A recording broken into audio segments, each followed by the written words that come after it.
مضل له ومن يضلل فلا هادي له أشهد أن لا إله إلا الله وحده لا شريك له وأشهد أن محمدا عبده ورسوله يا أيها الذين آمنوا اتقوا الله حق تقاته ولا تموتن إلا وأنتم مسلمون يا أيها الناس اتقوا ربكم الذي خلقكم من نفس واحدة وخلق منها زوجها وبث منهما رجالا كثيرا ونساء واتقوا الله الذي تساءلون به والأرحام إن الله كان عليكم رقيبا يا أيها الذين آمنوا اتقوا الله وقولوا قولا سديدا يصلح لكم أعمالكم ويغفر لكم ذنوبكم ومن يطع الله ورسوله فقد فاز فوزا عظيما أما بعد فإن أصدق الحديث كتاب الله وخير الهدى هدى النبي صلى الله عليه وسلم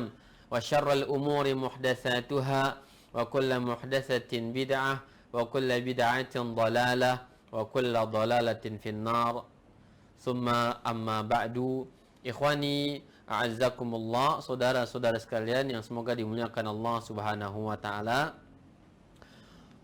Senantiasa kita memuji kepada Allah Subhanahu wa taala atas segala limpahan rahmat dan karunia yang Allah berikan kepada kita, sehingga pada kesempatan yang mulia ini kita masih bisa berkumpul dalam kajian murajaah mengulang hadis-hadis arba'in Nawawi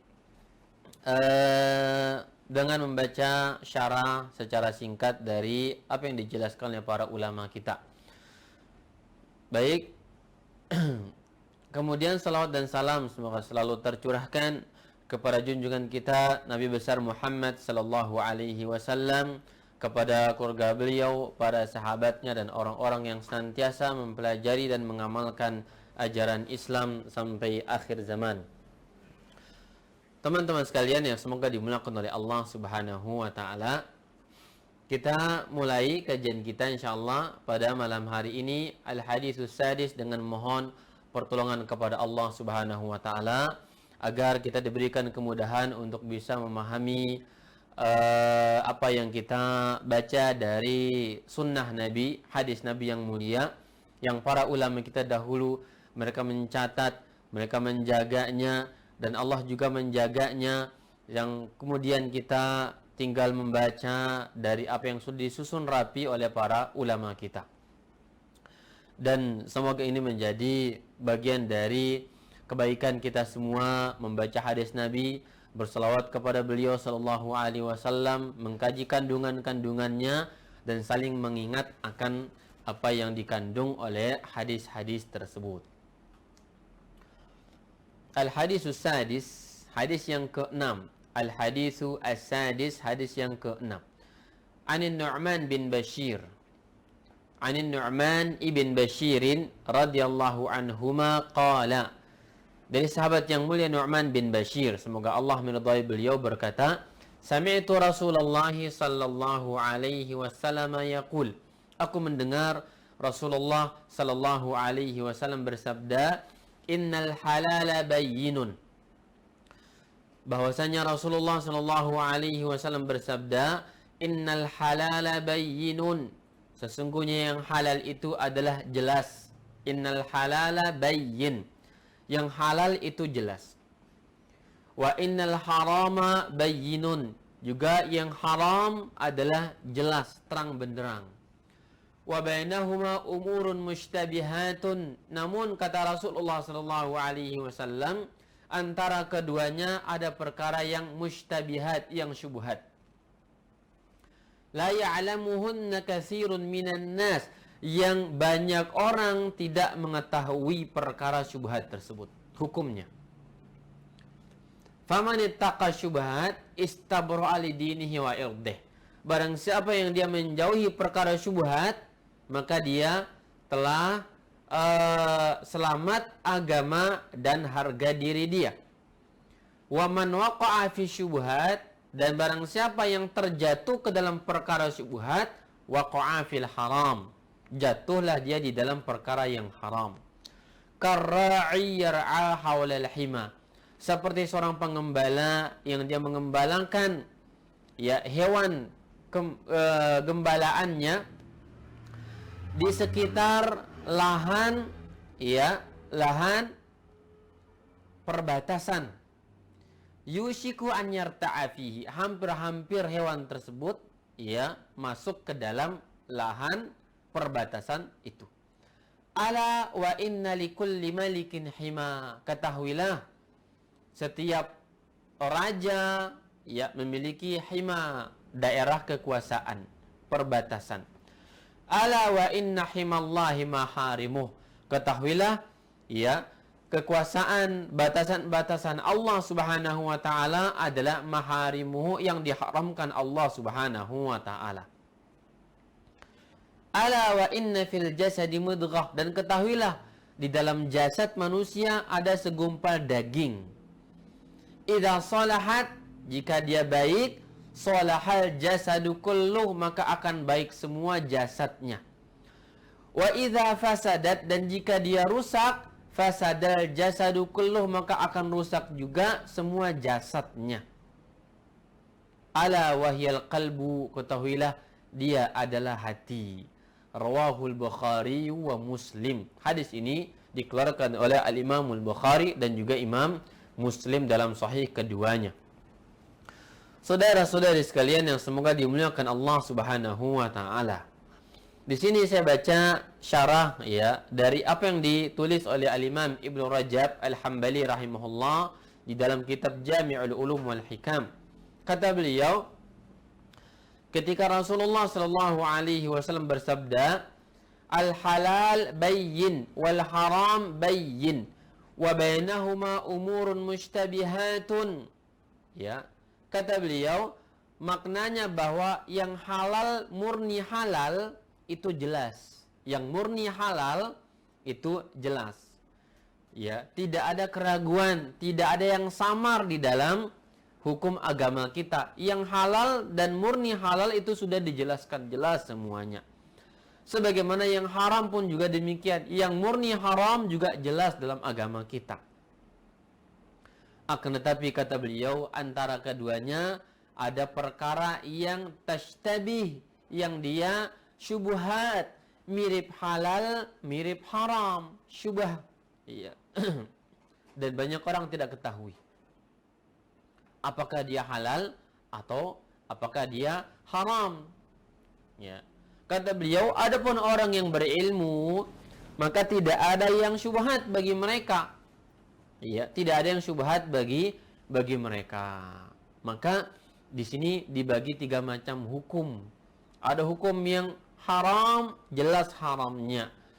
Yang kedua, halal, jelas halalnya. Yang ketiga, perkara antara keduanya mungkin masuk kepada haram, mungkin masuk kepada halal, dan orang yang berilmu, orang yang belajar agama dengan baik dan tekun, dia akan mengetahui bahwa ya hal itu kepada salah satu dari keduanya. Mungkin ya halal atau bahkan menjadi haram. Itu diketahui oleh ahli ilmu. Kemudian beliau memberikan contoh. Ammal halalul mahdu, adapun yang halal dan murni halalnya, seperti makanan yang baik-baik dari tanaman, kata yang ditanam, buah, ya, hewan ternak, ya, minuman yang baik, memakai pakaian yang baik dari bahan katun atau misalnya, kata beliau, ya, dan juga seperti pernikahan, ya, maka kata beliau, ini semuanya adalah perkara yang jelas. Ya, perkara yang jelas. Tidak ada ya yang memperdebatkan tentang hukum-hukum perkara tersebut. Ya, jelas. Kemudian yang haram, contoh yang haram kata beliau seperti aklul maitah, makan bangkai. Ya, makan darah, daging babi, minum khamar, menikahi mahram-mahram. Ya, memakai pakaian sutra bagi laki-laki. Ya. Dan juga usaha-usaha yang haram. Ya, seperti riba kata beliau, perjudian. Ya. Dan harga dari barang yang tidak halal untuk dijual. Wa akhdhul amwalil maghsubati bisariqatin aw ghasbin aw tadlisin aw nahwi dzalik. Dan juga mengambil harta manusia dengan cara yang tidak halal, maghsubah, paksa. Ya, seperti mencuri, ya, atau merampok, membegal dan semisalnya. Ini namanya haram yang murni halal. Al-haramul mahdu. Jelas haramnya. Ini tidak ada khilaf dalam hal ini. Semua orang tahu bahwa pernikahan itu halal dan semua orang tahu bahwa makan bangkai itu haram. Ya. Amal mushtabah, kata beliau. Adapun yang syubhat sifatnya, famislu akli ba'di maktulifa fi hillihi aw tahrimihi. Ya. Yang mushtabah dalam hal ini, kata beliau, ada seperti memakan barang-barang atau sesuatu yang diperdebatkan oleh para ulama tentang kehalalannya atau keharamannya. Ya. Diperdebatkan, maka menjadi syubhat dalam pandangan sebagian orang. Seperti kata beliau, makan daging kuda. Ya, makan daging kuda halal atau haram? Ulama khilaf dalam hal itu. Sebagian mengatakan haram, sebagian mengatakan makruh. Ya. Bigal, bagal, keledai, wal hamir, ya, wad dob, biawak Arab, ya. Wa syurbi makhtulifa minal anbizah allati yuskir katsiruha. Dan juga yang diperdebatkan seperti minuman keras, kata beliau. Ya, dari perasan, ya, buah jus yang bukan dari kurma atau semisal itu. Nah, maka ini contoh yang beliau sebutkan. Ya. Pengertian ini, kata beliau, tentang syubhat tadi adalah, jadi pengertian perkara syubhat itu adalah ishtabaha fi hillihi au tahlilihi au tahrimihi. Perkara yang diperdebatkan oleh para ulama tentang halal haramnya. Ya, kata beliau, wa hadzal ma'na fassara al-mushtabihat Ahmadu wa Ishaqu wa ghairuhuma minal a'immah. Ya. Syubhat yang saya maksudkan tadi, kata beliau, itu yang diperdebatkan hukumnya para ulama. Ya, tafsirnya adalah tafsir demikian itu dikuatkan oleh Imam Ahmad, Ishaq bin Rahawai dan juga yang lainnya dari kalangan para ulama Islam.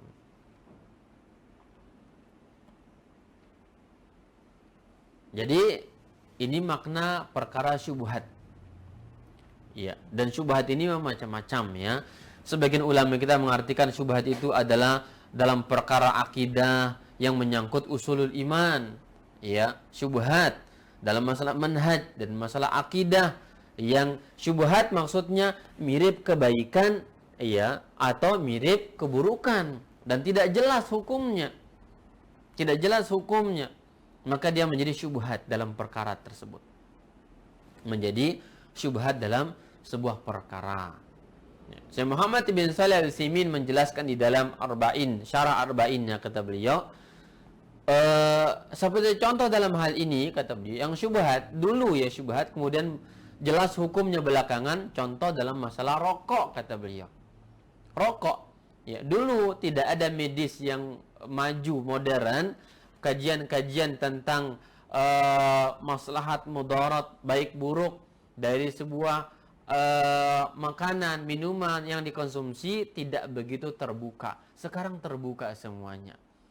Maka Syekh Muhammad mengatakan bahwa rokok ini termasuk perkara syubhat yang jika seandainya orang melakukannya, dia terjatuh ke dalam perkara yang haram. Jemaah sekalian yang dimuliakan Allah Subhanahu wa taala. Kemudian beliau melanjutkan. Kemudian sebab dikatakan sesuatu menjadi syubhat sekarang apa? Ya. hal faktor yang menjadikan sesuatu menjadi syubhat di kalangan para ulama atau bahkan orang-orang awam juga, kata beliau, diantaranya bahwa terkadang ada dalil yang samar. Ada sebuah dalil yang dia samar, ya, dilalahnya, tidak jelas, ya, dan hanya disampaikan oleh sedikit orang barangkali. Banyak orang tidak menyampaikannya. Sedikit yang menyampaikan. Dan tidak sampai kepada kebanyakan, bahkan kebanyakan para ulama pun tidak mendengar hadis itu, nas tersebut, kata beliau. Ya. Sehingga ini menjadi faktor penyebab orang-orang jatuh ke dalam perkara yang syubhat. Tidak banyak yang menyampaikan. Tidak berani menyampaikan hal itu. Dan diantaranya, kata beliau, annahu qad yunqal fihi nassani ahaduhuma bitahlil wal akhar bitahrim. Terkadang juga pemicu adanya perkara syubhat ini disebabkan adanya dua dalil. Yang satu menjelaskan haram, dalil yang satu menjelaskan apa? Halal atau makruh misalkan. Ya. Maka dalil haram sampai kepada kelompok dan dalil halal sampai kepada kelompok yang lainnya, sehingga masing-masing kelompok ulama ini berpegang kepada perkara yang mereka terima, yang mereka yakini sesuai dengan dalil yang sampai kepada diri mereka.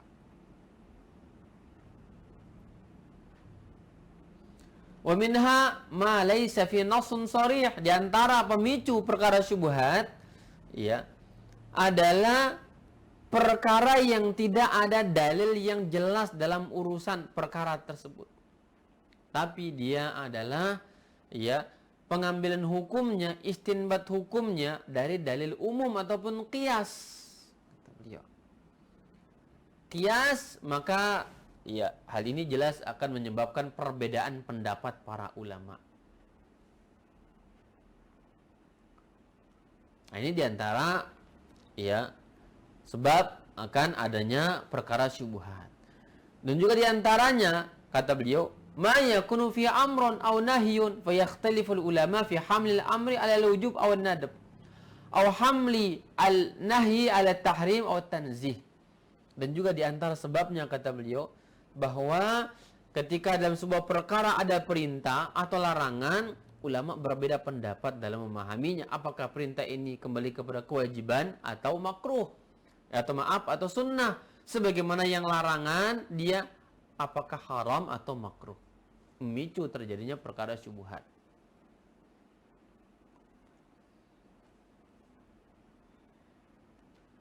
Kemudian Nabi melanjutkan, la ya'lamuhunna katsirun minan nas. Yang syubhat tadi tidak banyak orang tahu. Tidak banyak yang tahu perkara syubhat semacam itu. Maka kata beliau, Al-Imam Ibnu Rajab, fadalla ala anna minan nasi man ya'lamuha wa innama hiya mushtabihatun ala man lam ya'lamha. Maka menunjukkan bahwa perkara syubhat ini, ya, sebagian orang tahu, ya, dan sebagian orang tidak tahu. Dan ketidaktahuannya menjadikan dia syubhat, menjadikan dia adalah perkara syubhat. Samar bagi dia. Ya. Dia lakukan atau mungkin tidak dilakukan. Dan sebagian yang lain mengetahui bahwa hal itu adalah jelas. Dia kembali kepada apakah halal jelas atau apakah haram secara jelas.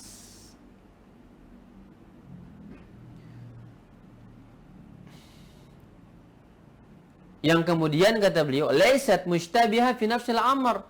Ya, secara zat perkara ini bukan syubhat, jelas sebenarnya. Ya. Hukum perkara tersebut jelas, halal atau haram, diketahui oleh orang lain yang mengetahuinya. Namun syubhat bagi sebagian orang yang tidak tahu hukumnya. Nah, berarti maksud Nabi yang mengatakan bahwa la ya'lamuhunna katsirun minan nas, ini adalah ditinjau dari sampai tidaknya ilmu manusia kepada perkara itu, bukan zat perkaranya, hukumnya, namun ya sampai atau tidaknya ilmu kepada mereka yang menyebabkan perkara ini syubhat di kalangan manusia. Jemaah sekalian yang dimuliakan Allah Subhanahu wa taala.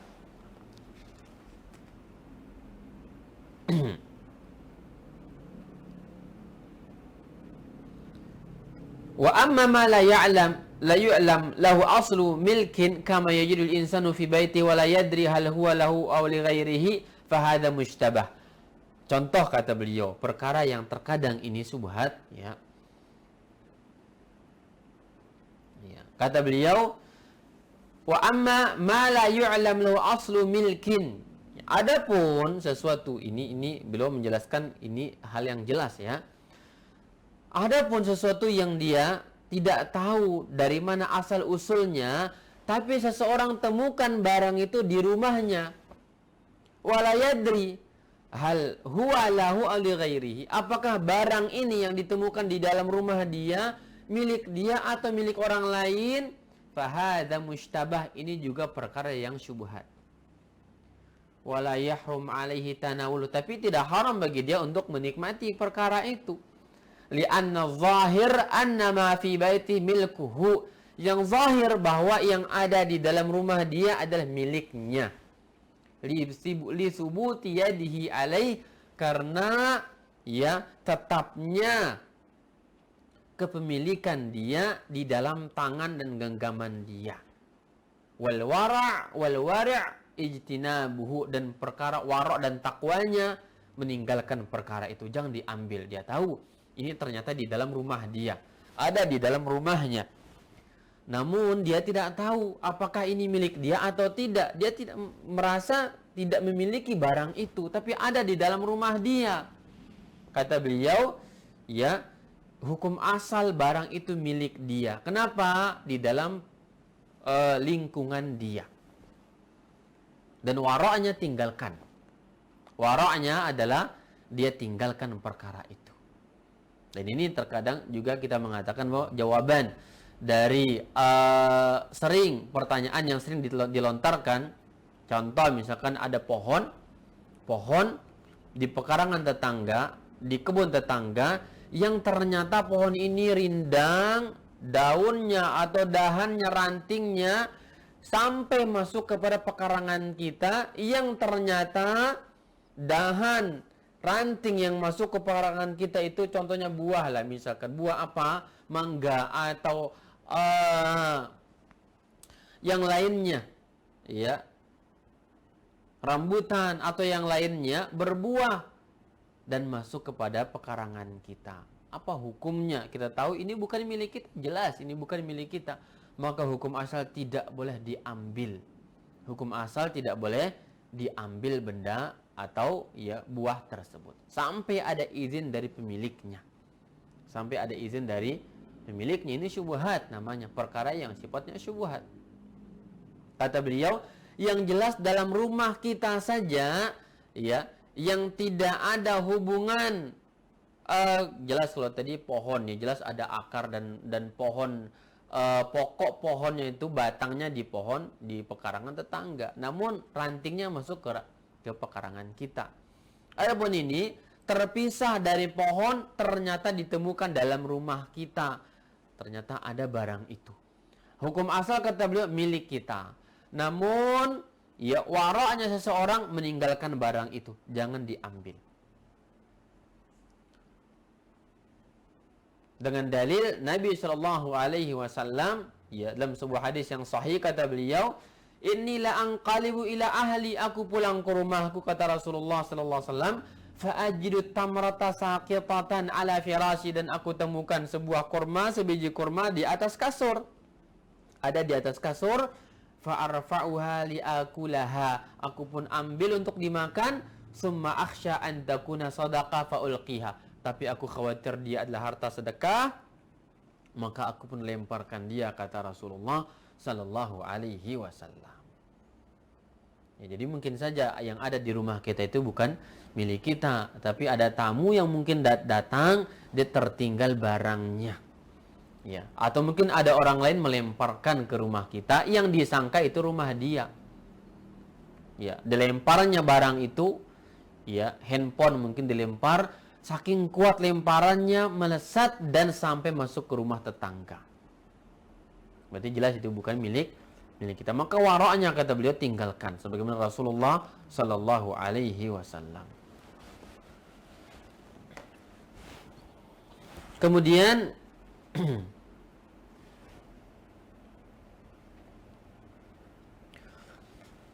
dan dalam hal ini kata beliau, ya Al-Imam Ibnu Rajab menyebutkan wa tafarra'u ala hadza muamalatu man fi malihi halalun wa haramun mukhtalat.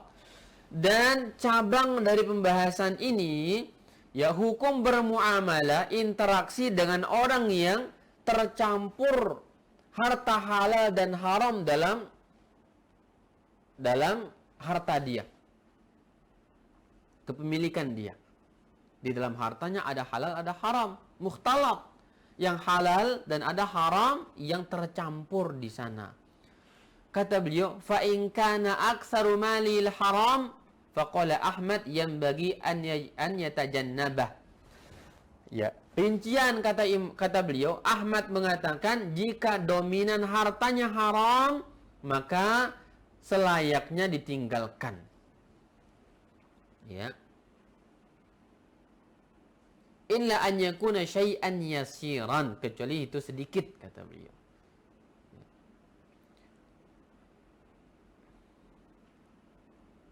Jadi ini artinya syubhat ya, masuk kepada perkara syubhat, bertamu ke rumah orang yang sumber ekonomi penghasilan dia tercampur, mungkin halal dan mungkin haram. Dan kata beliau, dilihat kalau dominan penghasilan dia dari haram, maka hendaklah ditinggalkan. Kecuali dia boleh nikmati sedikit saja.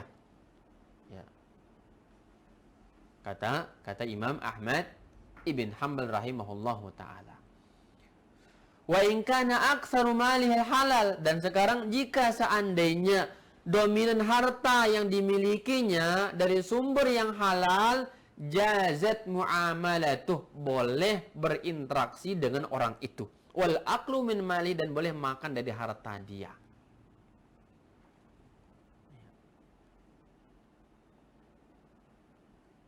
Jadi ini kata dilihat ya, ada orang yang demikian tercampur di harta dia, ada halal ada haram, dilihat dominan haram tinggalkan, dominan halal ya boleh makan dari harta orang itu.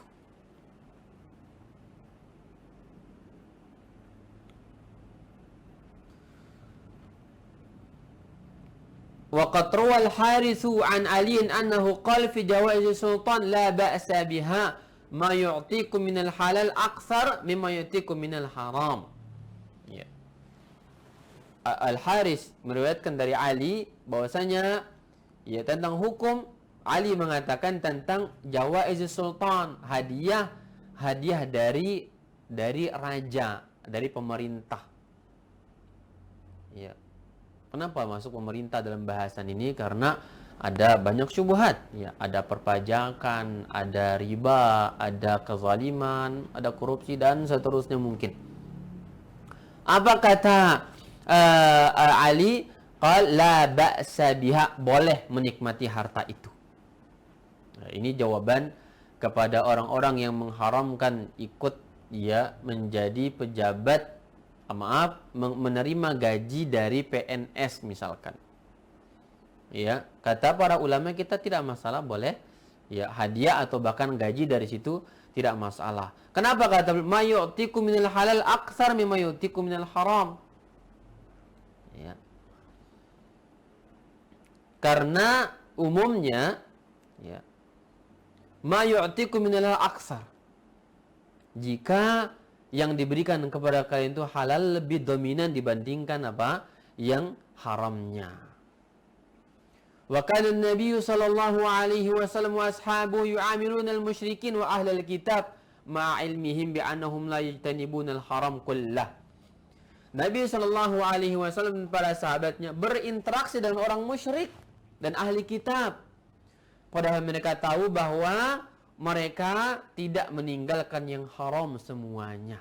Tahu orang musyrik ya, muamalahnya jelas, ya, nyembelihnya dan seterusnya.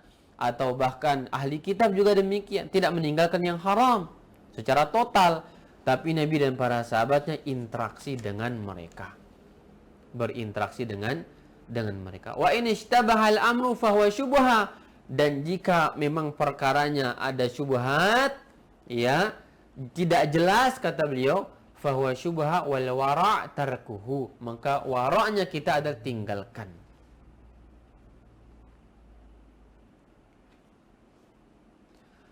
Wa qala Zuhri wa makhul la ba'sa an yu'kal minhu ma lam yu'raf annahu haramun bi'aini. Diriwayatkan dari Az-Zuhri, ya, dan Makhul mengatakan bahwa tidak mengapa seseorang itu makan dari harta, ya, yang dia dihasilkan dari yang haram selagi tidak haram zatnya. Seseorang tahu, ya, penghasilan si fulan itu dari haram, kemudian dihadiahkan kepada dia, kepada si B.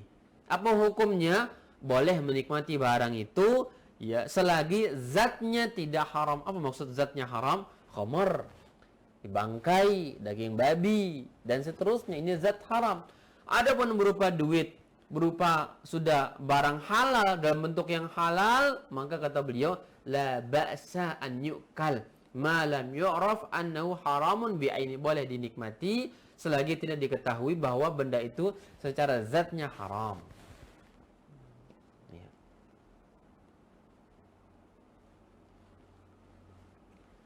Jamaah sekalian yang dimuliakan oleh Allah Subhanahu wa taala.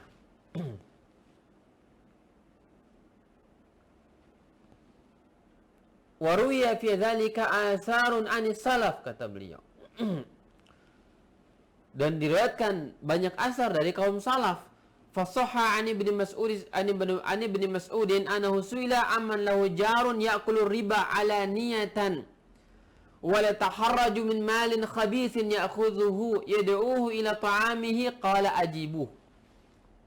Ya, diriwayatkan dari salaf, asar dari para salaf, dari sahabat yang mulia Abdullah bin Mas'ud, ketika beliau ditanya tentang seseorang yang memiliki tetangga yang tugas kerjaannya makan riba, atau dia, ya, kerjaannya memberi pinjaman ribawi, atau juga minjam dari harta ribawi alaniyatan, secara terang-terangan, wala yataharraju min malin khabis, dan dia tidak merasa risih, merasa berat untuk menikmati, ya, penghasilan yang buruk tersebut, harta yang khabis, yang jijik, ya, dan semisalnya. Ya'khudhuhu, yang diambil oleh tetangga itu. Yad'uhu ila ta'amihi, kemudian ternyata pemakan riba dan orang yang makan harta yang jijik tadi mengundang dia bertamu ke rumahnya untuk makan makanannya. Apa kata Ibnu Mas'ud? Ajibuh, boleh Anda datangi dan makan dari harta pemakan riba tadi. Fa innamal mahna'u lakum wal wizru alaihi, ya, nikmat makanannya adalah bagi kalian dan dosanya bagi dia, bagi dia. Ini riwayat dikeluarkan oleh Abdul Razzaq di dalam musannafnya, ya, di dalam musannafnya. Jadi ini fatwa sahabat yang mulia Abdullah bin Mas'ud, hukum makan, ya, atau hadiah dari pelaku riba ini. Boleh kata beliau, ya, menikmati barang ribawi, hadiah dari pelaku riba tadi.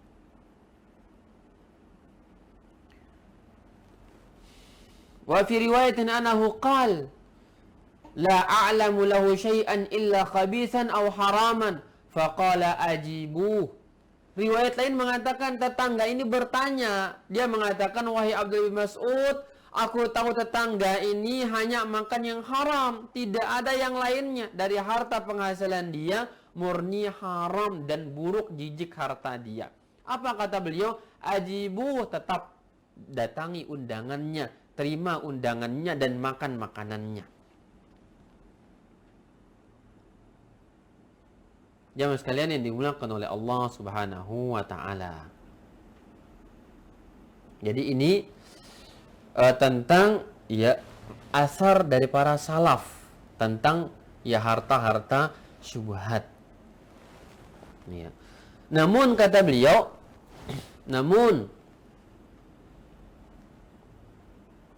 ya, beliau tambah penjelasannya, wa mata ulima anna 'aina syai'i haram ukhidha biwajhin muharram fa innahu yahrumu tanawuluhu wa qad hakal ijma' ala dzalika Ibnu Abdul Bar wa ghairuhu wa qad ruwiya an Ibnu Sirin fi ar-rajul yuqda min ar-riba qala la ba'sa bih wa an ar-rajul yuqda min al-qimar qala la ba'sa bih.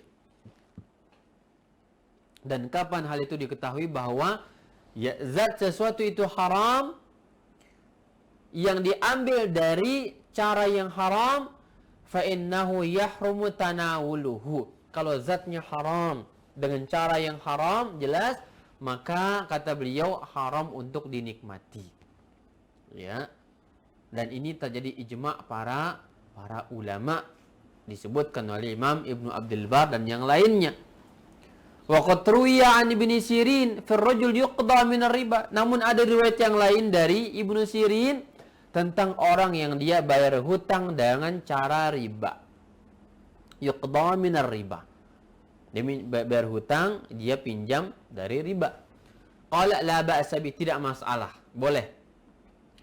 Wa an ar-rajul yuqda min al-qimar. Ada orang yang dia dibayar hutangnya dari hasil perjudian. Qala la ba'sa bih, tidak masalah.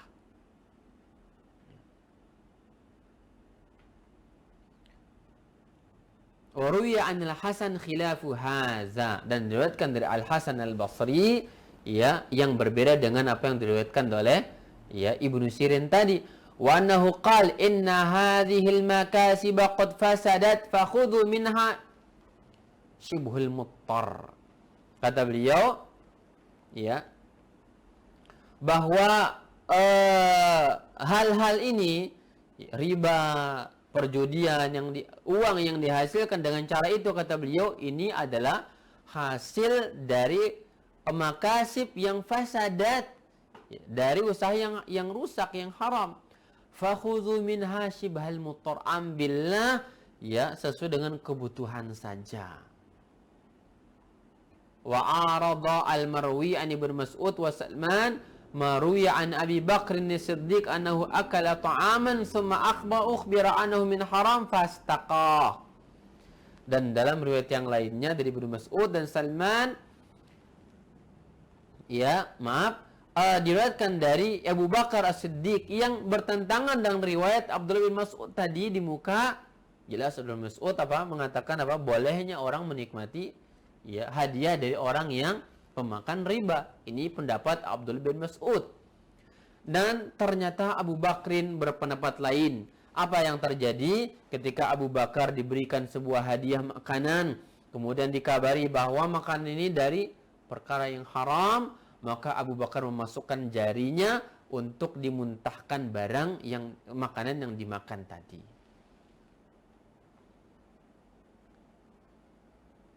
Nah, sehingga ya khilaf terjadi di kalangan salaf tentang hukum ya hal-hal yang syubhat semacam ini, dan juga menyikapi orang-orang yang bekerja ya memberikan hadiah kepada kita dari orang-orang yang bekerja tempat yang haram.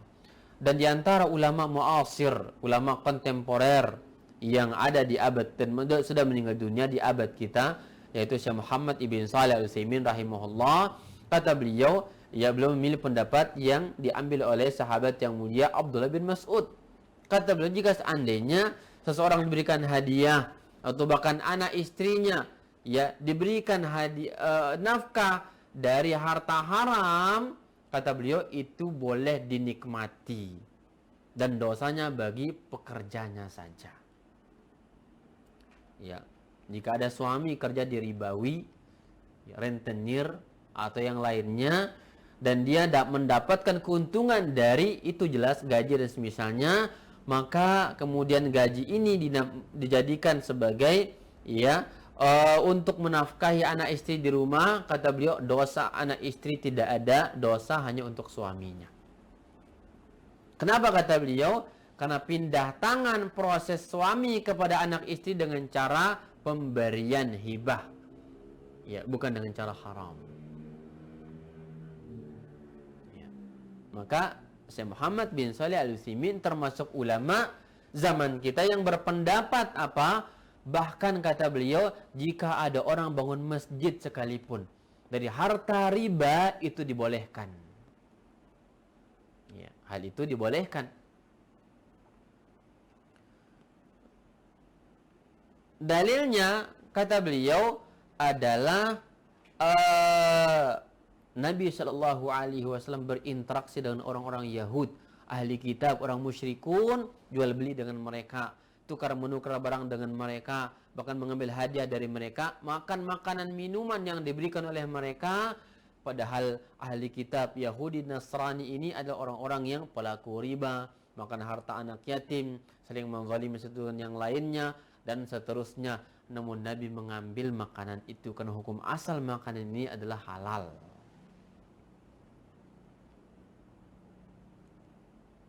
Nah, namun terjadi khilaf ulama dalam hal ini, ya. Namun beliau mengatakan bahwa pendapat yang disebutkan di muka adalah yang tepat adalah seseorang itu wara' dari hal itu. Jamaah sekalian yang dimuliakan oleh Allah Subhanahu wa taala.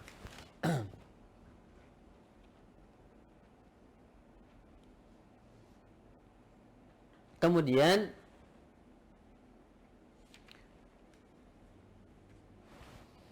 kata beliau, cabang dari pembahasan ini kata beliau adalah hal yuti'u walidayhi fid dukhul fi syai'in min asyubhati am la yuti'uhuma. Jadi berawal dari pembahasan apakah yang syubhat tadi haram atau halal. Haram atau halal. Karena Nabi mengatakan bahwa barang siapa yang dia faman waqa'a fi syubhat waqa'a fil haram, yang dia jatuh ke dalam perkara syubhat, dia jatuh ke dalam haram. Apa maksud daripada ungkapan ini? Ketika Nabi mengatakan waman waqa'a fi syubhat waqa'a fil haram, yang jatuh dalam perkara syubhat dia terjatuh dalam perkara haram. Syekh Muhammad bin Shalih Al-Utsaimin rahimahullah menyebutkan bahwa maksud dari ungkapan ini adalah kata beliau hampir-hampir jatuh kepada perkara haram, tidak jatuh kepada perkara haram tapi hampir-hampir. Sehingga maksud dari syubhat yang dia jatuh kepadanya menjadi haram, kata beliau maksudnya adalah dia hampir-hampir jatuh kepada perkara yang haram. Karena tidak jelas. Dia tidak haram secara langsung. Apa dalil beliau memberikan tafsir itu? Yakni kata beliau, hal ini dijelaskan dengan apa? Contoh dari Nabi sendiri. Nabi menyebutkan apa? Orang yang dia mengembala di lahan perbatasan. Lahan umum, bukan milik dia, lahan perbatasan. Ya. Hampir-hampir dia hewan-hewannya akan memakan punya tetangga. Ya, di perbatasan. Hampir jatuh kepada perkara haram. Nah, kata beliau cabang dari perkara ini tentang sekarang apa hukum seorang anak mentaati ayahnya, orang tuanya dalam perkara syubhat. Ya, dia taati atau tidak? Karena anak dituntut untuk taat kepada orang tua. Ya, jelas dalam yang haram tidak boleh. Halal wajib, mubah wajib taat. Nah, sekarang bagaimana dalam perkara syubhat? Kata beliau, ruwiya an Bishr ibn al-Haris qala la ta'ata lahum fi syubhat. Tidak boleh taat kepada kedua orang tua dalam perkara syubhat. Tidak boleh taat kepada orang tua dalam perkara yang sifatnya syubhat. Ini riwayat. Ya. Wa Muhammad bin Muqatil al-Abadani ya, qala yuti'uhuma. Sebagian ulama menyebutkan apa? Mentaati, taat kepada orang tua dalam perkara syubhat.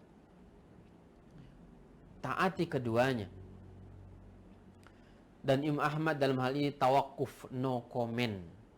Tidak ada komentar dari Imam Ahmad ibn Hanbal dalam perkara syubhat. Apakah anak taat kepada ayah ibunya dalam perkara syubhat ataukah tidak? Kata beliau, tidak memberikan komentar apa-apa dalam perkara itu.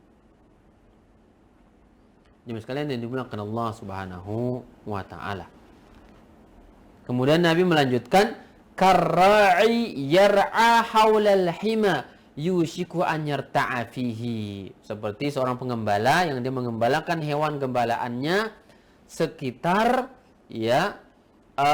lahan batas dengan orang lain di perbatasan.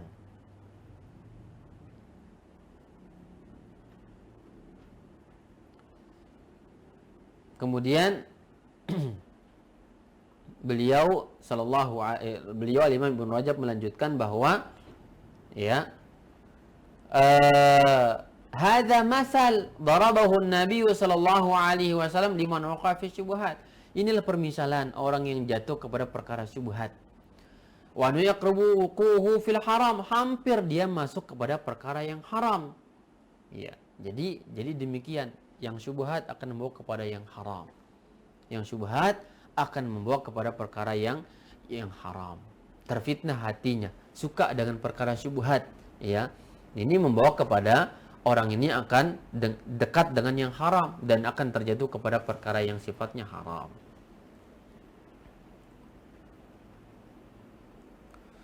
Jemaah sekalian yang dimuliakan Allah Subhanahu wa taala,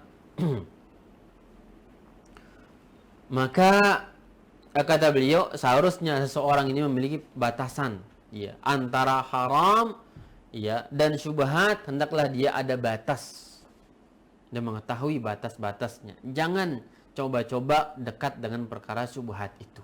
Jauhi segera. Batasi diri dari perkara yang sifatnya syubhat. Dan jangan terjun kepada perkara tersebut.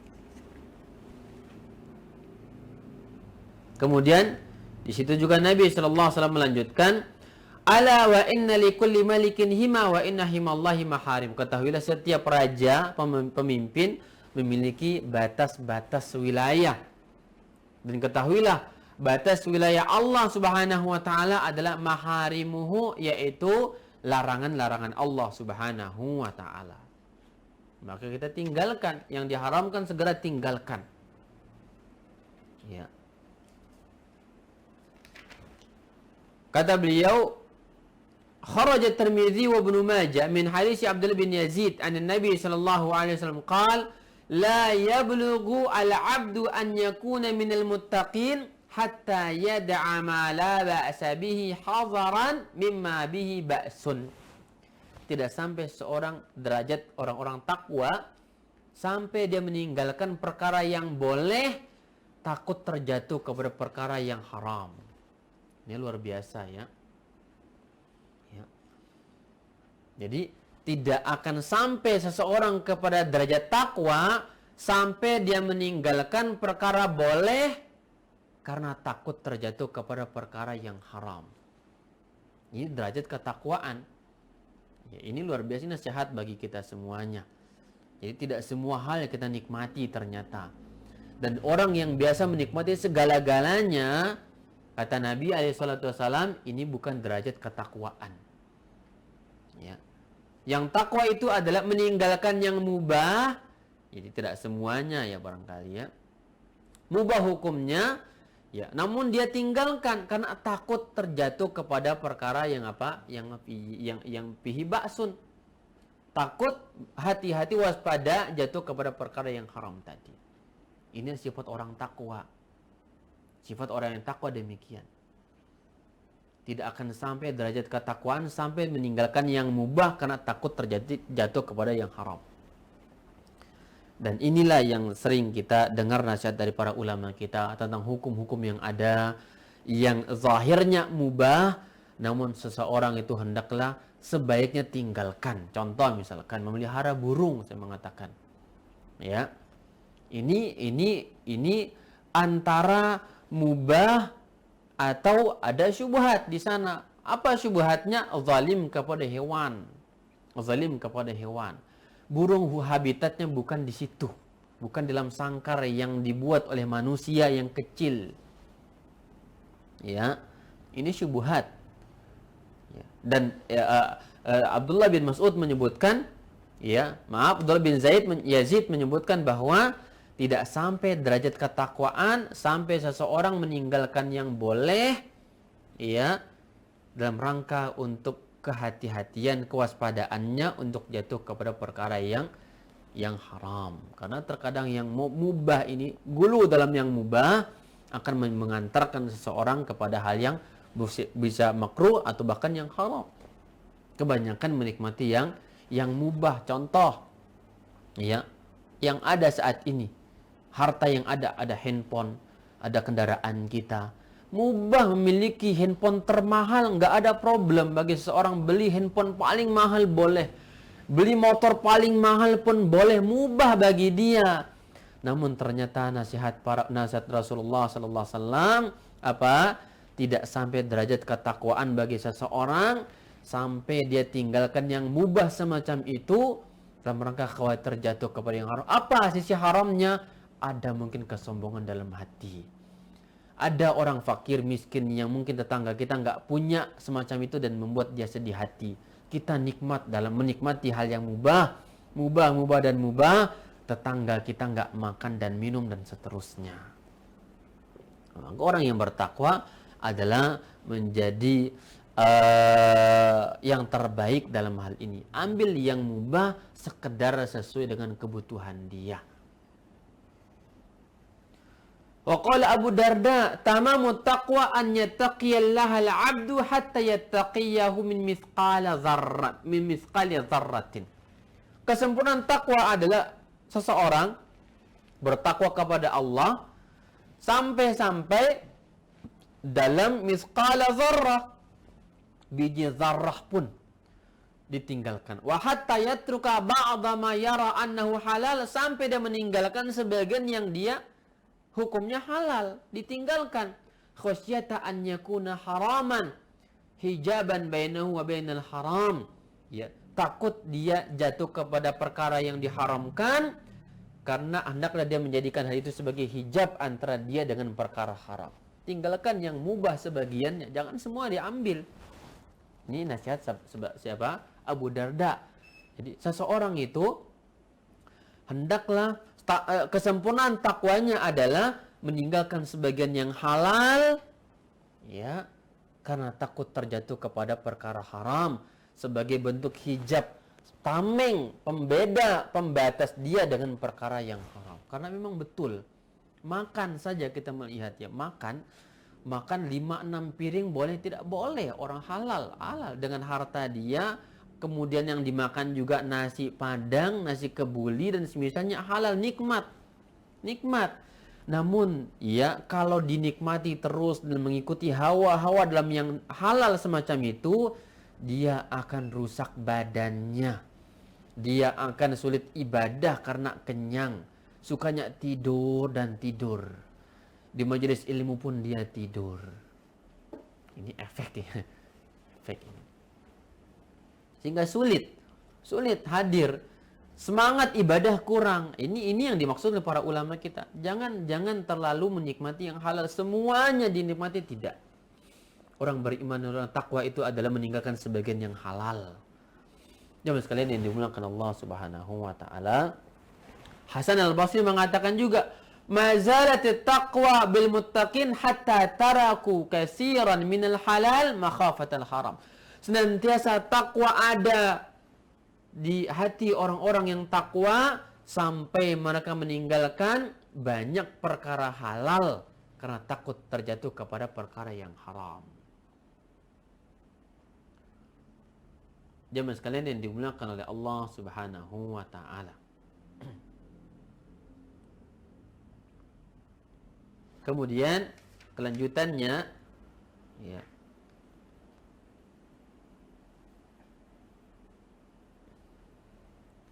Jadi beliau berbicara masalah ketakwaan, tentang maharimuhu, tentang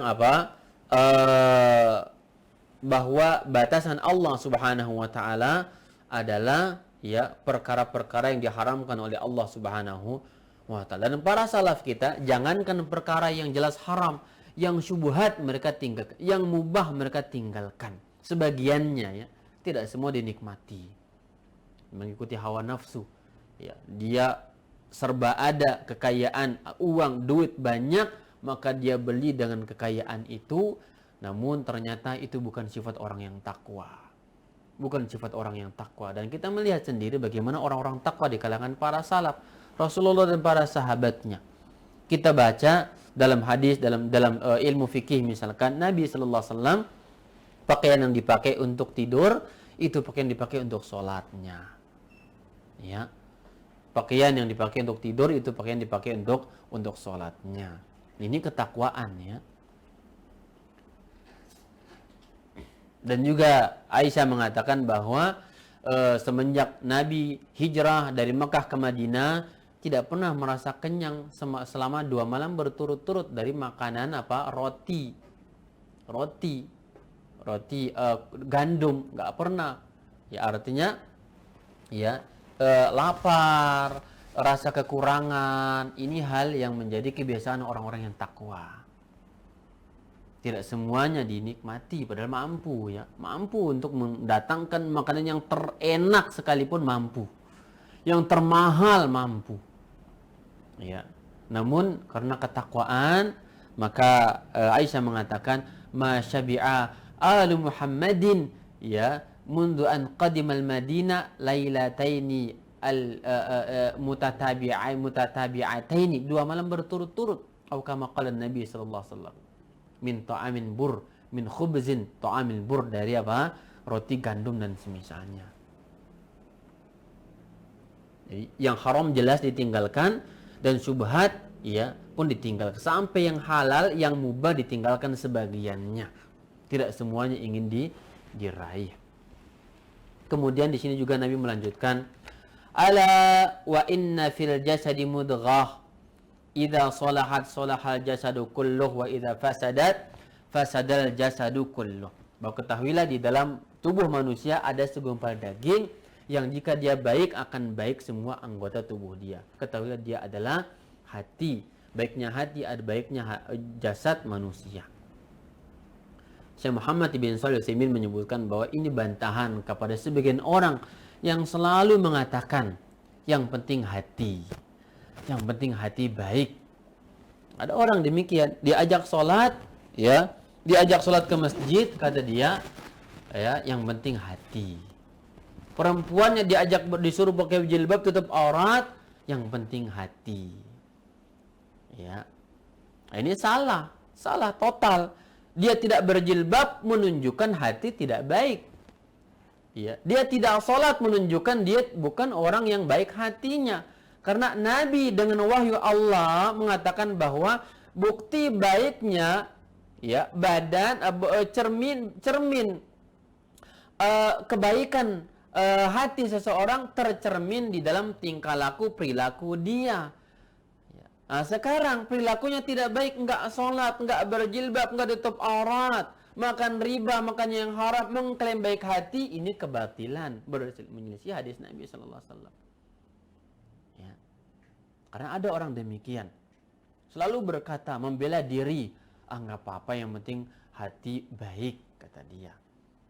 Dia lupa bahwa justru bukti hati dia tidak baik adalah amalan dia yang selalu rusak. Tidak sholat, tidak menutup auratnya, anak-anaknya misalnya dan seterusnya. Rusak dalam maksiat kepada Allah Azza wa Jalla. Na'udzubillahi min dzalik. Jadi orang sudah salah penilaian saat ini.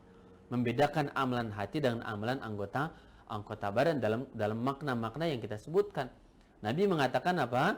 Justru baiknya anggota badan berawal dari baiknya hati. Ya. Ada orang yang nggak baik anggota badannya, dia tidak ibadah kepada Allah, berarti hatinya rusak. Bohong kalau ada orang mengklaim baik hati dan dia tidak ibadah kepada Allah. Ini kedustaan yang nyata. Dan banyak orang mengklaim demikian. Banyak orang mengklaim. Karena ternyata dia memahami baik buruknya seseorang itu apa? Yang penting dia tidak membunuh, yang penting dia tidak korupsi dan semisalnya. Dia lupa bahwa yang namanya kebaikan itu adalah apa? Ya, pertama tauhid kepada Allah, kemudian dia ibadah yang benar, sholatnya udah benar atau tidak, dan yang lainnya. Meninggalkan yang haram, mengerjakan yang halal. Ini jelas ya. Kata isyaratun ila anna solaha harakati al-abdi bijawarihihi wajtinabuhu lil muharramat wattiqa'uhu lisyubuhat bihasabi solahi harakati qalbihi. Isyaratun ila anna solaha harakati al-abdi wa jawarihihi wajtinabihi lil muharramat wattiqa'ihi lisyubuhat bihasabi solahi harakati qalbihi. Ini luar biasa ungkapan ulama, isyarat dari Rasulullah SAW bahwa baiknya gerakan anggota badan seseorang dan dia meninggalkan yang haram, ya meninggalkan yang syubhat, itu bergantung baiknya hati seseorang. Nah, jelas ya. Dan jika seandainya hatinya rusak, kata beliau, rusaklah semua anggota badan dia. Dia malas ibadah, malas sedekah, malas, dan semua keburukan mungkin dia ya akan kerjakan, sebagaimana kebanyakan yang wajib dia tinggalkan. Berarti hatinya rusak. Berarti bisa kita ambil kesimpulan, ya, dalam kondisi tertentu, ini tidak semua keadaan ya, dalam kondisi tertentu bahwa ternyata kita bisa mengatakan ketika ada orang yang dia tidak sholat, ada orang yang dia maksiat, berarti kita mengatakan hati orang itu rusak. Ya, orang beriman memberikan penilaian demikian. Orang yang dia tidak ibadah kepada Allah, suka gemar melakukan yang maksiat, berarti langsung kita berikan sebuah kesimpulan, hatinya rusak orang itu. Jamaah sekalian yang dimuliakan oleh Allah Subhanahu wa taala.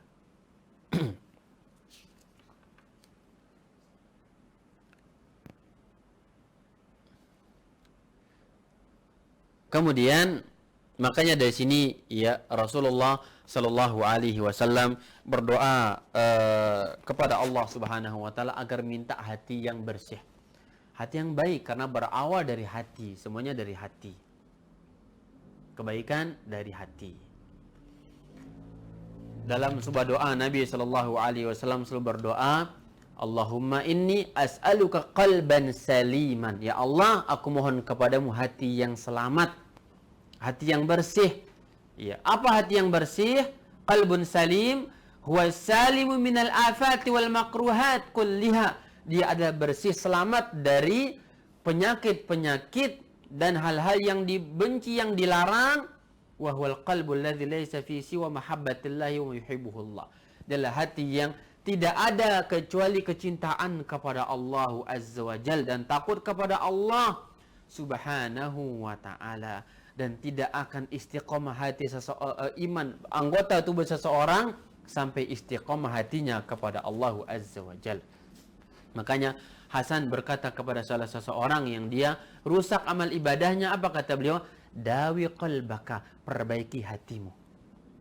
Ya, perbaiki hatimu. Fa inna hajatallahi ilal ibadi salahu qulubihim. Karena yang dibutuhkan Allah kepada manusia adalah berawal dari perbaikan hati. Perbaikan hati, ya, dengan keikhlasannya, dalam kejujurannya, di dalam takwanya kepada Allah Subhanahu wa ta'ala.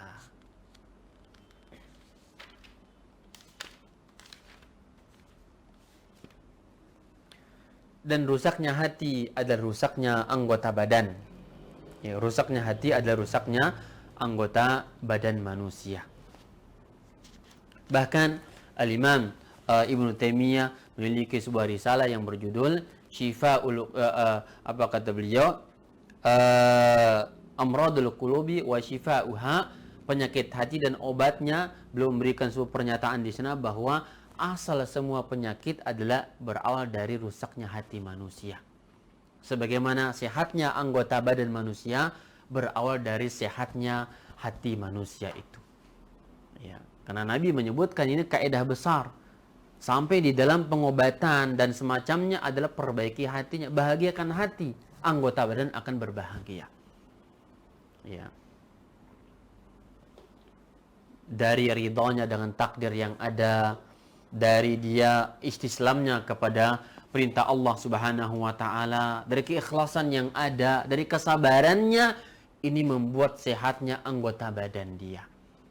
Ini bisa memberikan makna dua, makna hakiki dan makna majazi, yaitu kebaikan hati, sehatnya hati, pikiran dia sehat akan membawa kepada sehatnya badannya secara fisik dan juga sehatnya amal ibadahnya kepada Allah Subhanahu wa taala.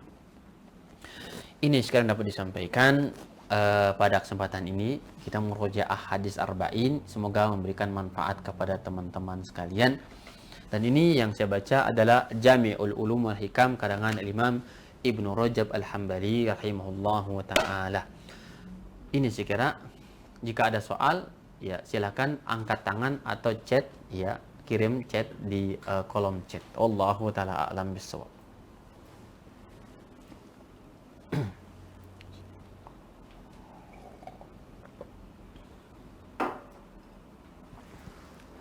Tafadhal ikhwan. Indakum soal. Assalamualaikum. Waalaikumsalam warahmatullah. Man? Abu Zaki, Ustaz. Abu Zaki, tafadhal. Abu Zaki, nah. Mau tanya terkait ini, Ustaz, hukum makanan acara-acara bid'ah, Ustaz, kayak maulidan, tahlilan, ulang tahun gitu ya. Itu ada yang berkata bahwa itu makanannya halal, bisa dimakan. Kemudian ada yang berkata juga sebaiknya jangan dimakan karena aja mendukung acara-acara bid'ah. Dan ada juga yang pertengahan, silakan jangan makanannya, tapi jangan makan, kasih aja ke misalkan kayak ke cleaning service atau ke satpam gitu. Itu sebenarnya yang benar, yang lebih kuat, yang lebih rajin gimana, Ustaz? Hukumnya, Ustaz? Baik. Jazakallah khair, Ustaz. Baik. Wa jazakumullah khair Abu Zaki, barakallahu fikum atas pertanyaan. Hukum memakan, ya, mengkonsumsi makanan dari acara-acara yang dilarang. Ada ulang tahun, ada acara perayaan dari tetangga yang non muslim atau perayaan muslim di dalam acara mauludan atau yang lainnya misalkan. Kemudian kita diberi hadiah, dikirimkan satu mangkok atau satu nampan dan semisalnya makanan itu. Baik.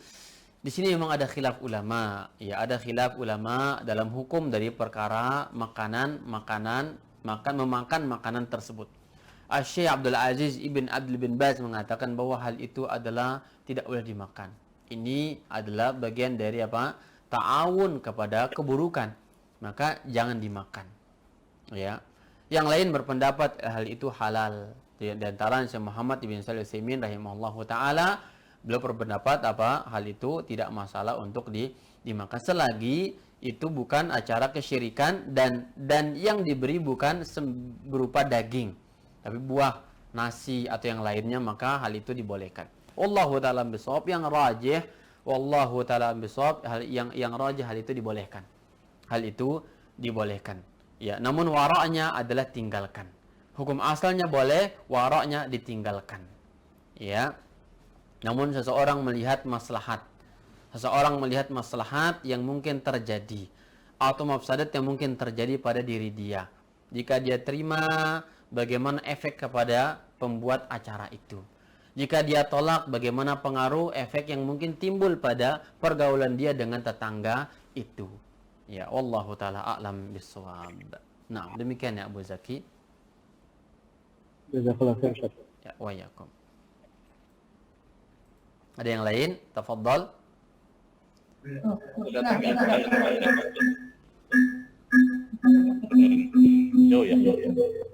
Abu Faiz, tafadhal. Ya, tadi. Menggema suara antum.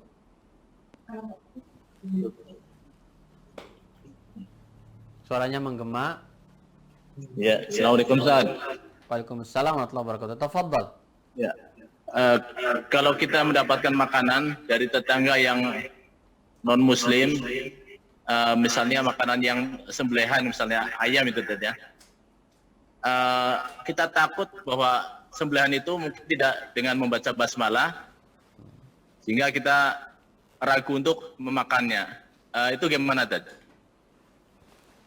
Baik. Hukum sembelihan daging ayam yang dikirim oleh tetangga non-muslim di kantor, hadiah terkadang, karena kita di negara yang beragam budaya, tradisi, keyakinan dan semisalnya, atau bahkan di komplek perumahan kita atau di pemukiman kita dan seterusnya, ada orang non-muslim memberikan kita hadiah daging ayam. Baik. Dan di sini maka dilihat, jika dia non-muslim artinya di sini ahli kitab, Yahudi, Nasrani, hukum asal makanannya adalah halal. Ya, hukum asal makanannya adalah halal. Ini kalau ahli kitab Yahudi dan Nasrani. Dan hukum itu berlaku sampai saat ini. Yang kedua, jika non-muslimnya maksudnya adalah musyrik, ya, orang Hindu, Buddha, Konghucu, Tionghoa dan semisalnya, maka daging itu tidak boleh dimakan. Tidak boleh dimakan karena beda hukum antara sembelihan ahli kitab dengan sembelihan non ahli kitab. Yang ini halal, halal daging sembelihannya, ya, dan juga halal perempuan-perempuannya untuk dinikahi. Yang itu tidak dibolehkan selama-lamanya sampai mereka masuk Islam. Ya. Ini rincian kedua.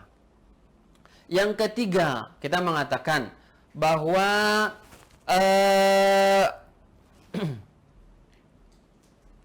biasanya, ya, kita ketahui dia ini potong sendiri atau beli di pasar. Terkadang ya ada orang ya dia pesan atau beli di pasar. Di pasarnya ternyata pedagang muslim. Kan begitu. Atau beli di warung cateringan yang memang pengelola cateringan itu adalah muslim. Tentu sembelihannya dengan cara muslim. Nah, maka di sini jelas ya.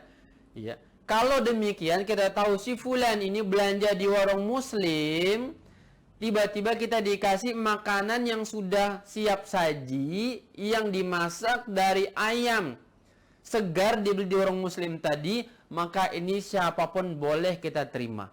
Non-muslim, baik dari ahli kitab, non-ahli kitab, boleh diterima. Kenapa? Kita tahu ayam ini, daging itu tadi dari warung, ya, rumah potong muslim. Jelas itu. Ya. Maka itu hukum asalnya.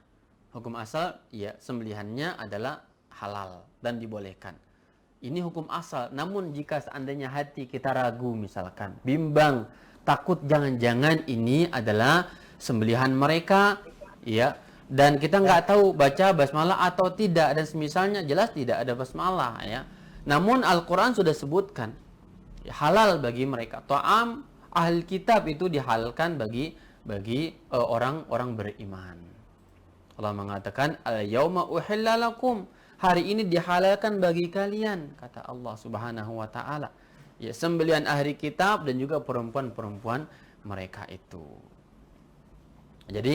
Jadi adapun kaitan dengan baca bismillah atau tidaknya, maka ulama menyebutkan di sini kalau masturul hal artinya kita tidak tahu dia baca atau tidak, maka hukum asal halal.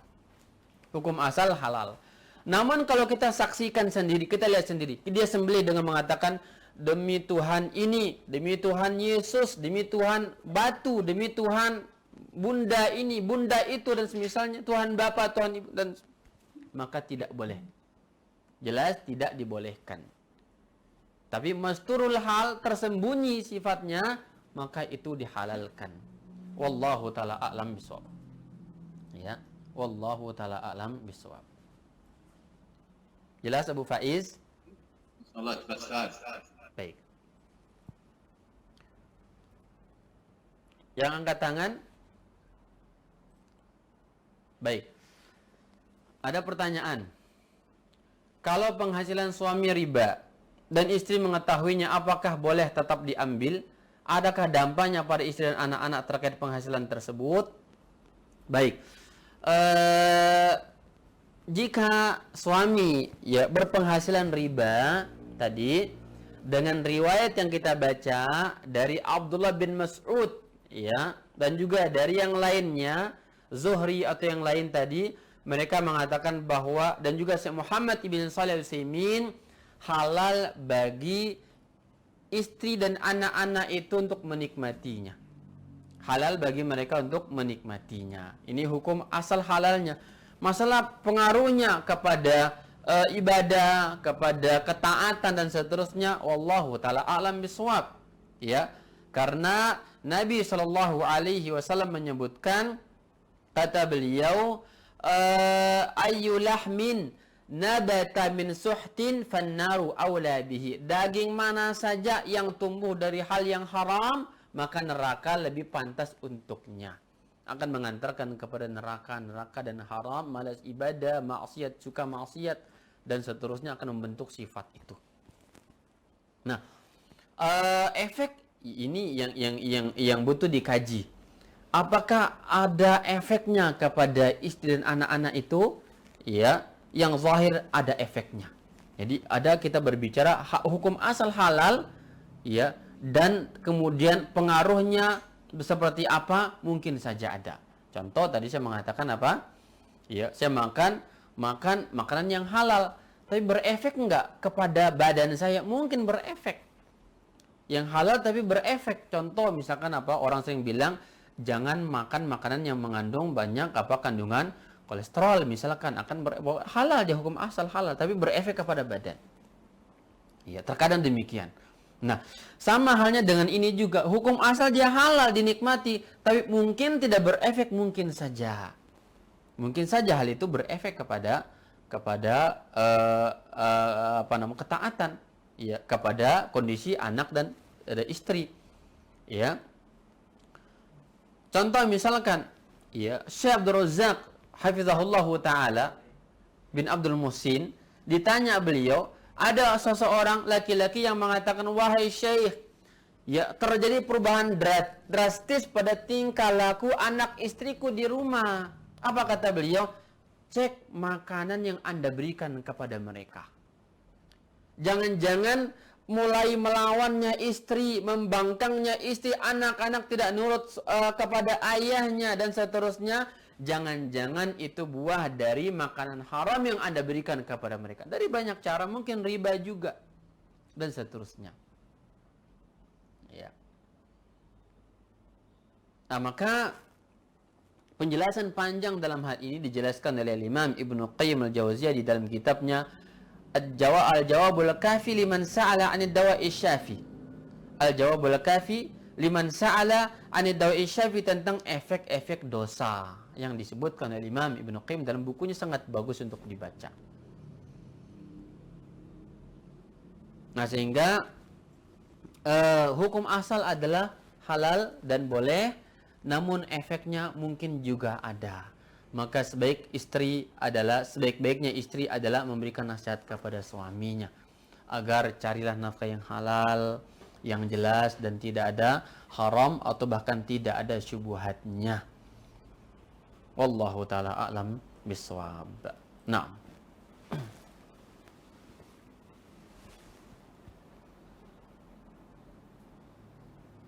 Ustadz, bagaimana dengan orang yang kerja di hotel, sedangkan di hotel itu kebanyakan suka dipakai tempat maksiat? Apakah penghasilannya termasuk yang haram atau halal?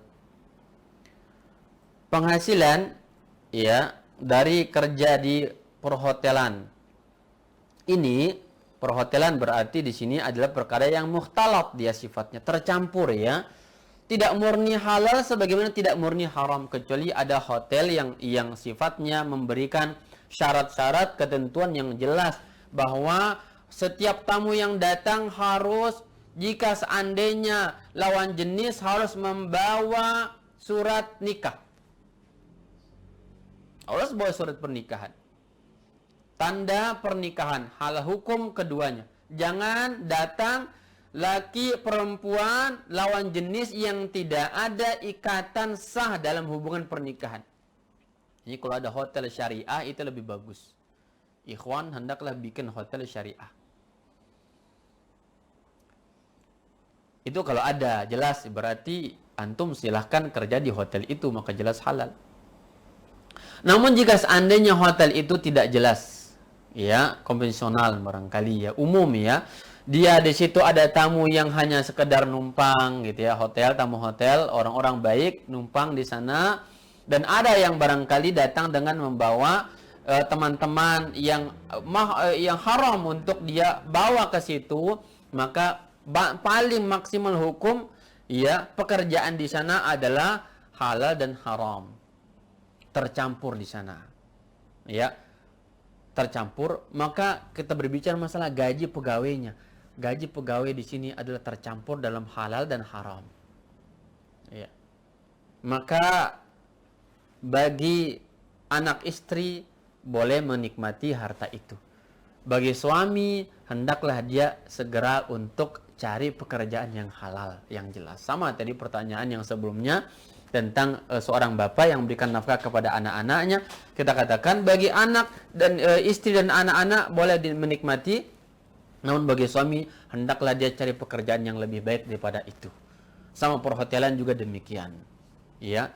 Nah, maka dilihat nafkahnya dia hukum asal halal, namun hendaklah dia atau syubhat karena tercampur halal dan haram di sana, namun dia hendaklah mencari lapangan pekerjaan yang jelas halal dan masih banyak. Dan itu banyak. Ya. Kita buka lapangan pekerjaan sendiri atau cari pekerjaan yang halal pun banyak. Rezeki Allah begitu luas. Bumi Allah masih luas. Ya, kita saja yang membatasi diri kita bahwa ingin bekerja di sini, maka dapatnya yang itu. Tergantung inginnya yang mana. Ingin gaji besar dengan cara yang haram, dapatnya itu. Ingin yang halal dengan cara yang harus pelan-pelan dan seterusnya, akan dapat juga, tapi dengan bersabar. Dan dunia tidak ada habisnya. Dunia tidak ada habisnya.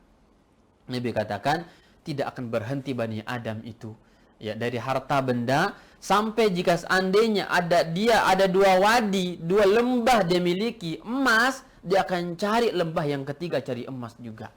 Sampai kata Nabi, perutnya itu dipenuhi dengan tanah alam kuburnya, menunggu dia baru dia berhenti dari tamak serakanya manusia. Maka cari yang halal, yang baik, bahagia akhirat. Wallahu ta'ala a'lam bissawab. Jadi jelas tadi apa? Bagi anak istri boleh menikmati, bagi suami yang kerja di hotel dan semisalnya hendaklah cari yang lebih baik. Wallahu ta'ala a'lam bissawab. Assalamualaikum Waalaikumsalam warahmatullahi. Setiap orang memiliki tingkat pengetahuan dan pemahaman tentang hukum-hukum dalam agama yang berbeda-beda. Apakah itu berarti bisa terjadi dalam suatu perkara merupakan syubhat bagi sebagian orang namun bukan syubhat bagi sebagian yang lainnya? Jazakallah khair. Iya. Iya.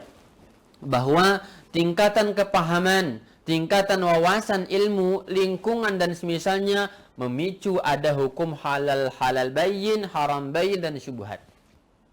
Ya. Maka kata Ibnu Rajab tadi, sebenarnya perkara ini secara zatnya tidak syubhat, tidak ada perkara syubhat secara zatnya. Namun yang memicu adanya muncul syubhat karena pandangan ya individu-individu yang ada. Makanya tadi kata beliau, bisa jadi ini jelas bagi orang lain karena dia punya dalil dan tidak jelas bagi yang lainnya karena dia nggak punya ilmu. Nah, maka demikian. Satu perkara bisa jadi jelas dalam pandangan orang dan bisa jadi syubhat dalam pandangan orang lain. Dan hukum asal jika dia syubhat, dia tidak tahu hukumnya, hukum asal dia tidak lakukan sampai dia tahu hukumnya halal atau haramnya. Allah perintahkan fas'alu ahla zikri in kuntum la ta'lamun, bertanyalah kepada ahlinya jika kalian tidak mengetahuinya. Wallahu ta'ala a'lam bissawab. Ikhwani yang semoga dimuliakan Allah Subhanahu wa taala. Ini ya sekira yang dapat disampaikan bagaimana kondisi teman-teman sekalian semuanya. Semoga bermanfaat ya murojaah kita dari hadis arba'in ini dan semoga ini menjadi pengingat ya bagi kita semua dari apa yang kita fahami, yang sudah kita pernah pelajari dan seterusnya. Semoga menjadi pengingat bagi kita ya dengan mempelajari hadis Nabi, mengulang ya, semoga dalam pengulangan itu ada keberkahan untuk kita semuanya. Bagaimana kabar teman-teman sekalian? Semangat ya.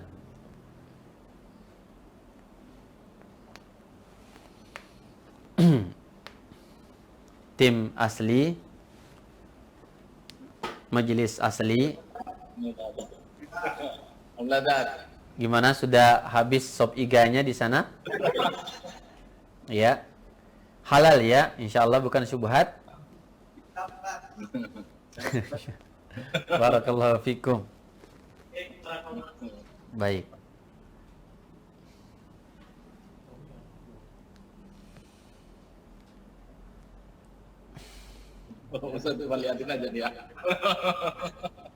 Masya Allah. Barakallahu fikum.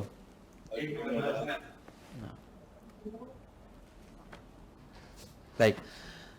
Ikhwani fiddin, azani Allah wa iyyakum jami'an. Barangkali ini yang dapat kita sampaikan pada pertemuan malam ini. Insyaallah semoga Allah berikan kemudahan kepada kita untuk bertemu pada malam berikutnya, pada Jumat malam. Insyaallah kita masuk hadis ke-7 ya.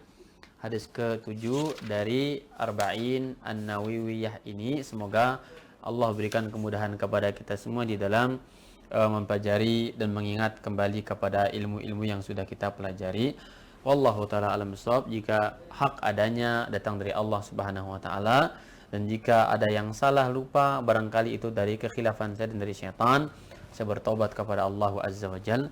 Demikian, subhanaka bihamdik, asyhadu an la ilaha illa anta, astaghfiruka wa atubu ilaika. Wa sallallahu ala nabiyyina Muhammadin wa ala alihi washabihi ajmain. Wassalamu alaikum warahmatullahi wabarakatuh.